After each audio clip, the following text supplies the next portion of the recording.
Hello and welcome to Inetta and Friends. We are so honored to be in Kingstree, South Carolina, my hometown, with one of my very best friends in school, Dr. Wandy Wallace Taylor, who is also a resident native of Kingstree, South Carolina. We're here at C. Williams Rush Museum of Art in Kingstree, South Carolina. I am so glad to have you, Wandy, with us today. Well, thank you so much. It is a pleasure. It's a pleasure. We go way, way, way back. Now, how many ways way back are you going to have? Okay. It's just so amazing what you have done during your time away from Kingstree. We have not seen each other in such a long time, but I've been trying to keep up with everything you're doing, so it's all good. We're here today to talk about her book that her and her husband co-wrote together. It's called The Imperfect Storm: Racism and a Pandemic Collide in America. Such a timely book. How long you have been working on this book? Well, believe it or not, it was less than a year. Oh, okay. It was less than a year. We started working on the book right at the start of the pandemic. Oh, okay. Yeah. Okay. So we used that time to start writing. Yeah, you yes. had to write the book. Mm-hmm. It's so interesting because you and I both, we were a product of integration. Yep. When integration came to South Carolina, more importantly to Kingstree, we actually were the first class to graduate from Kingstree Senior High that it went all the way through racism, through the integration, and through we bared a lot of pain and a lot of transition during that time.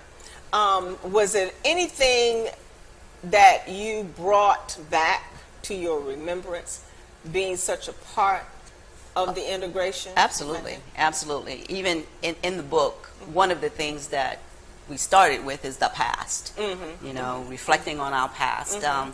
You know, it's very important that we remember our past because without that, you don't really understand the dynamics of what has gotten us where we are right now. That's right. So, you know, during the pandemic, my husband and I, you know, everything shut down. So you sheltered in place. Right. And all we had, you know, couldn't go anywhere, church, you know, schools. Everything shut down. So we were sitting there and looking at each other. It's like, okay, this has got to be more than this. So we really started talking and just reflecting because both of us are educators and we just had different kinds of experiences with that. But as I started talking with you a little bit more about our background as far as our experience with segregation and then our experience with integration, and at that time, it's something I'll never ever really forget. And I'm sure everybody, I see many of our classmates here have their own, you know, version and personal experience with it. But what I do remember, and in fact, coming here to Kingstree, passing, I was pointing out to my husband because he's not from here, but looking at Anderson, okay, and how that's where we met. That's where we met at went to school, W.M. Anderson Elementary School. Anderson Elementary School, and at that time it went through 6th grade, right? And then I don't know, when we were younger, for some reason that seemed like a longer distance between Anderson and Tomlinson. But I realized it's right there. It's right together. What used to be Tomlinson High School. And then we went to Tomlinson basically from 7th grade to 12th grade. Those were the two schools. Right, exactly. And I can remember Mr. Green, Mr. Green, our principal, calling us all into the gymnasium. And it was about, I think it was 69, it was right at the end of that year, and telling us what was going to happen the next year. Exactly. And how we would have a new school, and we would all be together, and, you know, I don't know that it resonated clearly at the time. We were excited, but we were afraid too. Right, we were excited, we were afraid, we didn't know what to expect. and then it came. You remember that? That's right. That's right. Yeah. Yeah. Well, it was a little tumultuous. Yeah, it was. It was very much so, and I got a big portion of it because I was a bus driver, and my bus was completely Caucasian because my route was Boogie Bottom in Sandy Bay. Yeah, Sandy, and so I was the only black person on the bus. Everybody else was Caucasian, and I remember the day that the riot broke out. Yes. You remember that? Ooh, yeah. Yes. I had to have police escort because my bus was completely white. And so I had a police officer in front and a police officer in the back as I made my route, you know. Yeah. So we went through some stuff. We had National Guard at the school. Yeah. I can remember, was it 3 principals before? It was 3 principals before our first year. Right, exactly. I mean, the first one left, the second one was like, I'm out of here. Yeah. And then I don't even remember who the third one was. I don't know. I'm thinking Mr. Godwin. I'm thinking that's who it was. Okay. I'm not sure. Right. Yeah. But it was, you know, a lot of times, you know, as an educator in schools, our kids think this was so long ago. And at the school that I was principal, many times when they were studying the civil rights movement or anything like that, the teachers would ask me to come and talk to the kids. And I can remember they would go, "You were alive?" Right, yeah. You know, and this wasn't that long ago, but in their minds, it seems so long ago. Right. Which really brings back to the point of the book. We start with the past. Yeah. We have to start with our history. Right. So that we really truly understand where we've been and understand the struggles that have gotten us where we are. Exactly. Because once you have lived through something, you can tell the story. You can tell it better than anyone else. Yeah. You can tell it, you know. So I'm very, very proud of you for that, godly proud of you for that. And your husband, who also, we want to talk about him, James Taylor, who also is an educator, right? Yes. And both of you own an education consulting group. Now, what does that entail? Well, once we both retired from education, and let me go back just a little bit before that. Coming up during that time, yes, it was education that a lot of people were choosing to go into. You know, when you have a parent as an educator, aunts and that educators, and my husband and I were just talking about how back then teachers were revered. Teachers were held in the highest regard and esteem. And there was just such respect for being a teacher and an educator. But in all honesty, when I finally decided what to do after I graduated from college, I veered away from education. I did not start it. I wanted something different. I wanted to, it just had to be more. It just seemed like it was already established. So I actually went into corporate, and I worked in that for 15 years. So I went the long route. Right. And so I eventually ended up back in education. And so after spending 23 years in education, I've been a school counselor, an assistant principal, a director of early programs, and a principal. Once I retired in 2016 from public education, and my husband retired for the second time again, we started our education consulting. Okay. And so what we do is we work with virtually anyone, districts, school districts. We've done conferences, workshops, and you know, so we get calls or we get business through our company. Yeah. Okay. And you said something so key. It reminded me as well that you came from a family of educators. Your father was actually my 6th grade teacher, and we were talking about earlier how we got hit with that ruler, and then I don't know if there was a belt too. I don't remember the belt, but I remember the ruler, and that's against the law now. But, you know, we turned out okay. We turned out okay. We turned out okay. We turned out okay. Yeah. So it's really, and today it's so different. Oh, yeah. So very different than what it used to be. It is, because I think, too, during the time we came up, now, you know, a lot of times, you know, there are pros and cons about integration, okay? But what I do remember, you know, it wasn't like it's bad. It wasn't all bad. So I really want to highlight the fact that one of the things that we experienced, we had a community behind us. Yes, everybody. I mean, I walked down the street. I know your daddy. Yeah, if you do you something, better behave yourself. So that's right. We had a community, and you knew that your teachers truly cared about you. They cared about your. I mean, maybe not when you were getting your, you know, at the time, but they cared about us. And I think because of that caring, we knew they were looking out for us. They wanted the best. They expected the best. There were high expectations. You better straighten up. You better speak like you, you know.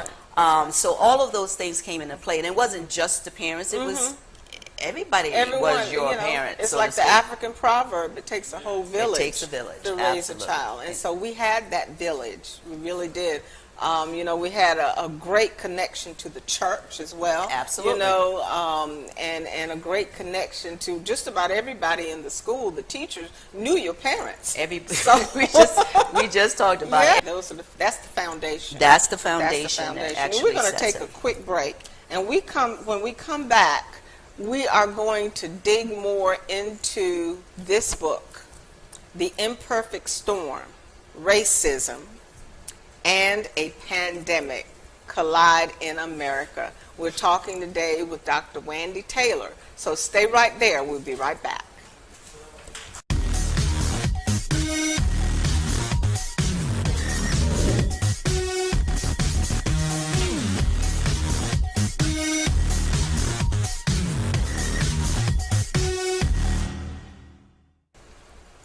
Hello and welcome back to Inetta and Friends. This is our second segment. If you're just joining us, in the first half of our show, we have been talking with Dr. Wandy Taylor of Georgia by way of Kingstree, South Carolina. And before we went on break, we were talking about her book and some of her personal experiences. But one thing that I just realized that I kind of skipped over was the fact that you are a mother of 2 children. Is that correct? Boy and a girl. You remember? I remember. And also, you are from a very large family. Yes. Exactly. How many sisters and brothers do you have? I have 7 brothers and 2 sisters. So it's 10 of us, and I'm the oldest. And you're the oldest of 10 children. Been teaching a long time. Yeah. Yeah, we're old. It's okay. But speak for yourself, old gracefully. Yes. But your siblings are also professional. All of them are professionals, correct? Everyone has gone into college and careers and have been successful. Wow. And, you know, all of them are grown and gone and have families of their own and are grandparents, you know. Time moves on. Time moves on. That's amazing. Yeah. What do your children do? Both are in education. In education. See? Both of them in education. And between my husband, Jim, and I, we have 5. He brought 3. I have my 2. And you have your 2. And he has a daughter that's also in education. Oh, wow. So he spent 30 years in education, 40 years Caught now. the bug. Yeah, so it is definitely rooted in our DNA. Right. So I just wanted everyone to know that that you are family oriented. Absolutely. That you are rooted and grounded in your family, and that you are a mother, and you have children, and you are a wife. So what we want to do, you're a grandmother as well, correct? Yes. Grandmother as well. Yeah. We're going to talk a little bit more about this book. I wanted to talk about systemic racism. Okay. And I've been hearing that a lot. We're going through, it's not anything new. is just because now we have phones with video cameras on them that we are seeing and hearing, and we got social media, so that means we get the news quicker than we used to, but it's something that have been going on forever almost. Yeah. As forever. And we just hear about it more. What is, especially during this time, what does it mean, systemic racism? You're right. First and foremost, it has been around for a very long time. This is nothing really new. No. So the way we describe it in our book, we even have a model that kind of lays it out.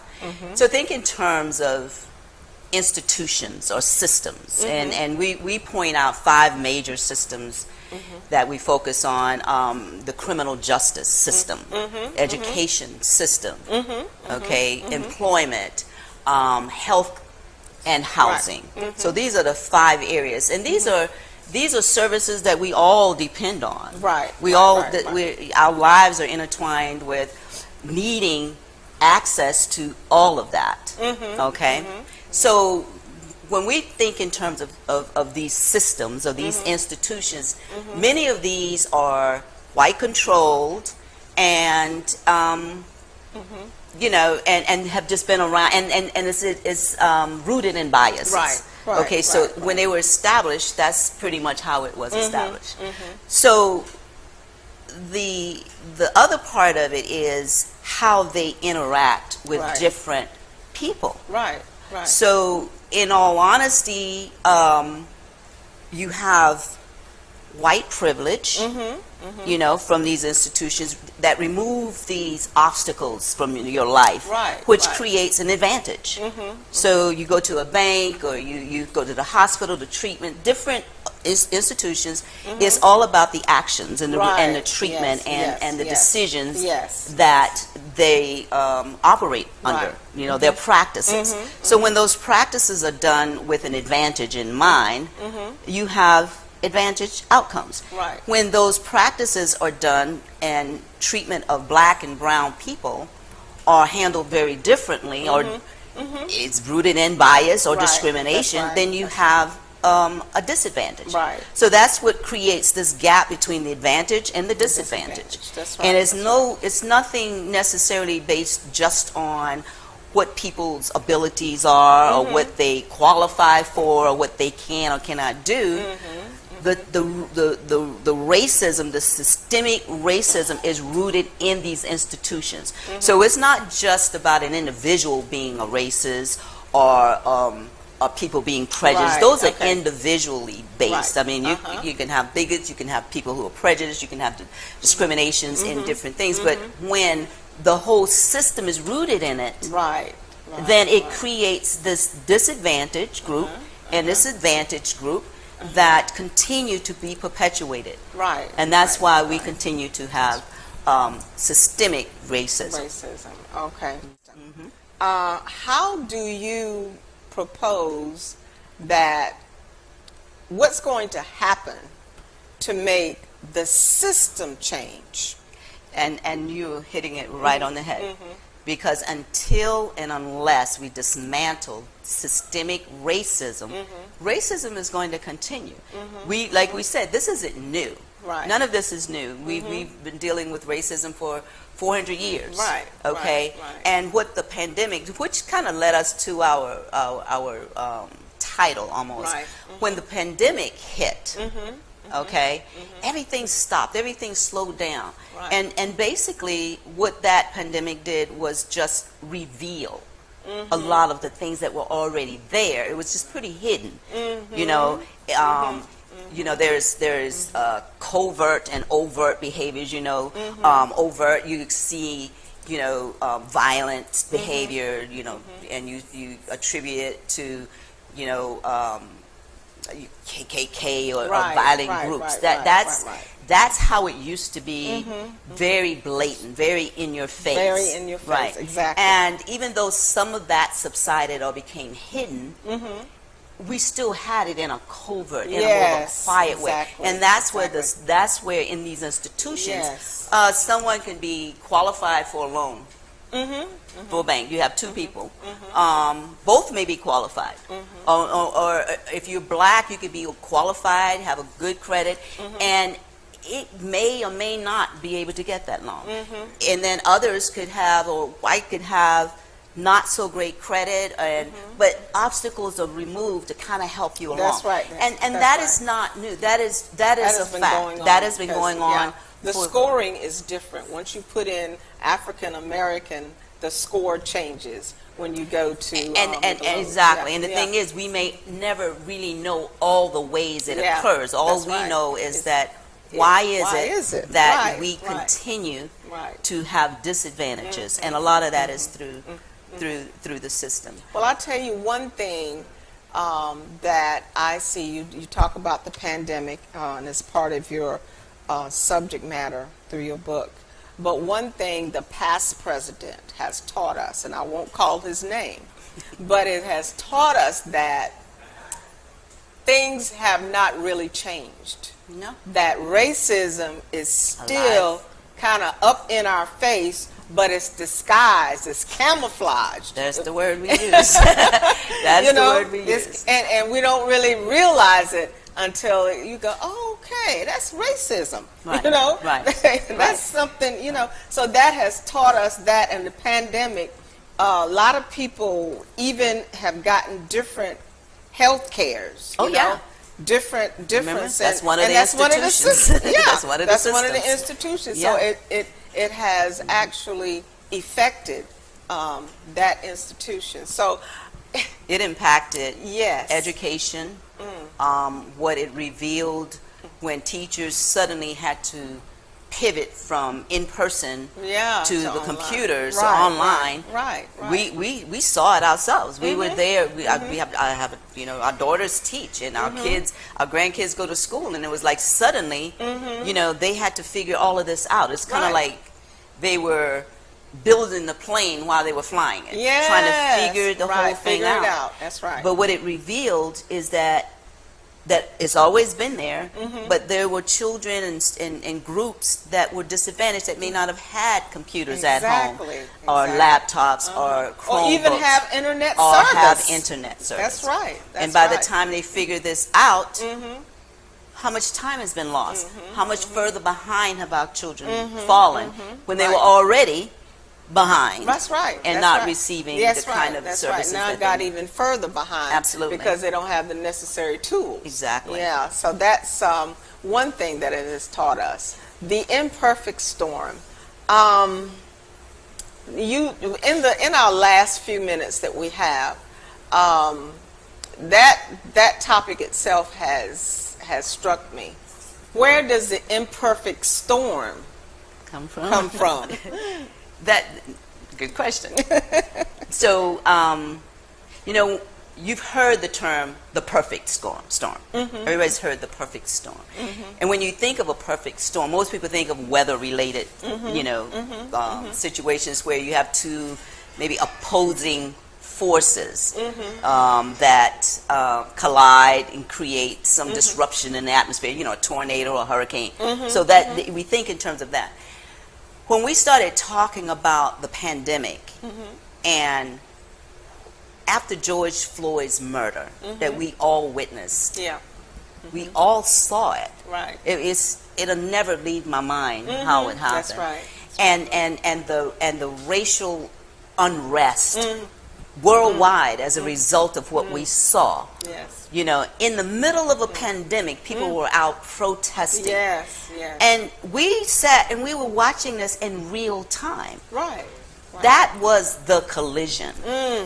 So that was the collision. And the reason it's imperfect is because as a result of this pandemic, it simply revealed all the imperfections that were existing already in our society.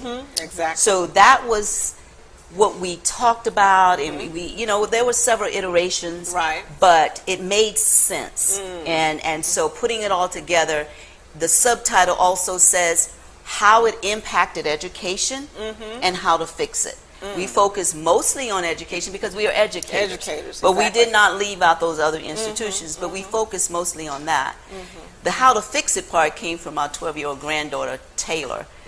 We kind of had everybody have a little input. We asked her opinions about what does she think is going to be for the future, for their generation, as it pertains to racism. Right. And she said, well, we'll do a better job. We'll fix it. Wow. I love that. I love that. True story. Yeah, because it's not as important to them, the color of their skin. They just want love. They just want to be accepted. That's right. And yeah. So yeah, she's absolutely right. They will probably fix it. Right. Yeah. Well, I have enjoyed this so much. This book, if they want to purchase, where do they go? You can go to our website, Taylor and Taylor Education Consultants. You can pull that up. But the website is tnteducationconsultants.com. That will bring you to our website, and that's where you can actually publish the book. Publish the book. You can purchase the book. We have information about the publisher directly, or if you like getting your books from Amazon, you can go to Amazon and find it as well. And Barnes and Noble, you can find the book. Okay. So there's lots of avenues to be able to get the book. Also, you can go to our website, women, the letter N, the word power.org, and there will be a link to purchase this book. Going to Dr. Taylor's website, and that's women, the letter N, the word power.org, womenempower.org. And if you want to sow into the ministry, you can also do that through our website. We thank you so much for joining Inetta and Friends, brought to you by Women Empower Ministries. Tune in same time next week, same station. May God bless you, may He keep you, and may the heavens continue to smile upon you.